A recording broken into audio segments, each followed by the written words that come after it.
Okay, guys, we're specifically going to talk now about hypovolemic shock. So, in hypovolemic shock, the initial insult or the reason the organs aren't receiving oxygen is low blood volume. Now, this could be because of some sort of traumatic injury or a hemorrhage. It could also be due to severe dehydration, or even burns can cause a loss of that circulating volume. So, if you guys can get the patho behind this, it'll be super easy to understand the symptoms. So, if this is our circulatory system that you're looking at here, and if this tank is our total blood volume, you'll see that the tank is low. So, what happens is that the blood that is supposed to enter and fill the heart is decreased.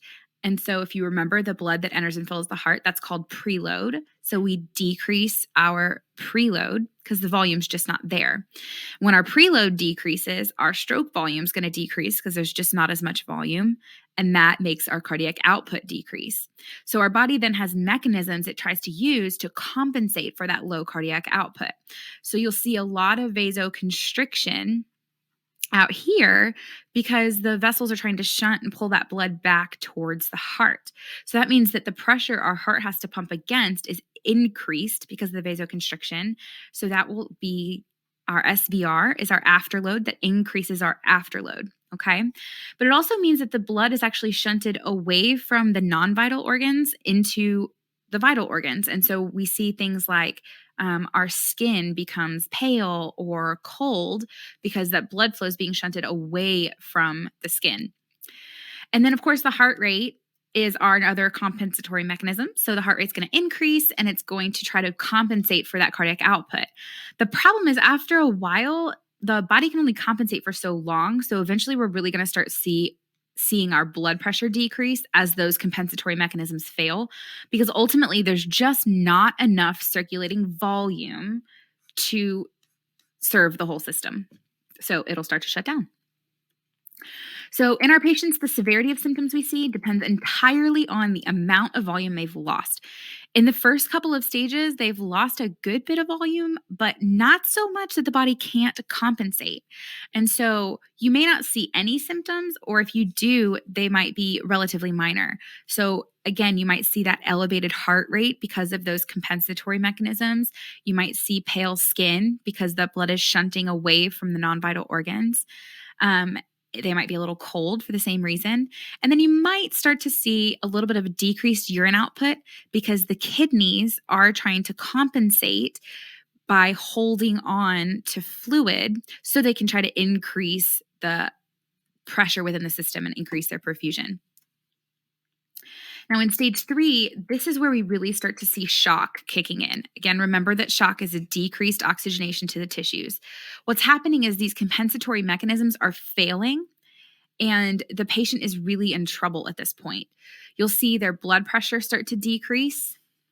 You'll see their heart rate increase even more, so it'll be a significant increase. Their urine output will be very low, if not absent. They will definitely be pale. They'll be clammy. They might be cold or diaphoretic. They'll be weak. And they might even have a decreased level of consciousness because of the lack of oxygenation to the brain. So we're seeing this lack of perfusion to the kidneys, this lack of perfusion to the brain. That's shock, you guys. It's that decreased perfusion to the organs, okay? So we've got decreased perfusion to the brain, decreased perfusion to the kidneys, decreased perfusion to the skin, okay? That's your shock. So this patient needs intervention as soon as possible. Now, stage 4 is a dire, life-threatening condition for the patient. Their blood pressure will be significantly low. Their heart rate and respiratory rate will be significantly high. Their level of consciousness will definitely be decreased because they're not getting flow to their brain. It could even be to the point of them being completely unresponsive. Okay. The pulses might be thready. And they'll definitely be pale. They'll be cool and clammy. They'll have probably no urine output at this point because the kidneys are not being perfused.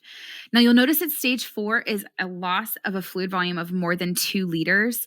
Guys, the body only holds like 5 liters of blood. So at this point, this patient has lost 40% of their circulating blood volume. So if we don't restore that flow of oxygenated blood, this patient is not going to survive. Sometimes you'll see these things and you won't really know what's going on because there's no obvious sign of bleeding or anything. This actually happened to me once in a post-op patient. They seemed fine. Their vitals were stable. They were just complaining of being weak. And they were a little bit pale, but I thought it was just the anesthesia, honestly. They started to get anxious. Their heart rate went up a little, but they were also in pain. So I just gave them some morphine. Next thing I knew, their heart rate was in the 120s. Their blood pressure had dropped and they were super confused. See this? Heart rate, blood pressure, confusion, right? So they had already passed and pushed into stage 3 and they were showing these signs of shock because their brain wasn't getting enough oxygen. I called the surgeon, and within 30 minutes, my patient was back in the OR repairing a bleed. So it's super important that you know when your patient's at risk and recognize these early signs for what they are. We want you to catch it sooner rather than later. So, what's the treatment plan for a patient in hypovolemic shock? Well, we always want to treat the cause, whatever it was. But either way, we need to replace the volume that they lost. This may be crystalloids like LR or normal saline, or it could be colloids like red blood cells or albumin. Just depends on the problem. Now, sometimes we can't replace fluids fast enough to support their blood pressure, so we may need to support their hemodynamics and give them things like vasopressors while we work on replacing the volume.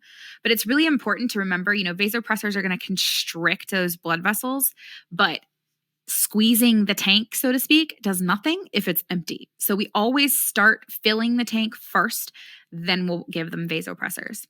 And then also, since these patients are at risk for that decreased LOC, they may have issues protecting their airway and they might need to go on to life support and be intubated. So we need to keep a close eye on their level of consciousness and their ability to protect their airway, depending on the situation. When it comes to nursing care, there's a lot of priorities for this patient, one of which being that they need to be in an ICU. So get them to a higher level of care as soon as possible. But we're going to focus on the top 3 concepts here. If you check out the outline and the care plan attached to this lesson, you'll see tons of details about specific interventions and rationales. The first concept is fluid and electrolytes, because the number 1 priority here is going to be to replace volume, okay? When it comes to perfusion, we'll need to work to monitor and maintain their blood pressure. So that might mean vasopressors. And then finally, these patients are definitely at risk for airway and breathing issues because of LOC. So we may need to monitor their oxygen status and they might need to be ventilated potentially. So we need to keep an eye on that. So remember, in hypovolemic shock, the initial insult is low blood volume. That causes a decrease in the oxygen being provided to the tissues. After a large amount of volume loss, the body loses its ability to compensate, and so that progresses them into shock. We want to treat the cause, and we want to support their blood pressure during the process. So we're going to replace their volume, we're going to monitor, and then we're possibly going to give vasopressors if necessary. Just remember to fill the tank first. Nursing concepts are fluid and electrolytes, perfusion, and oxygenation. So keep these concepts in mind, intervene as necessary. And remember that shock is an emergency. You need to get help, you need to act fast, and act quickly as soon as you recognize this. We want you guys to have peace of mind and be confident knowing that you can recognize this and even save a life.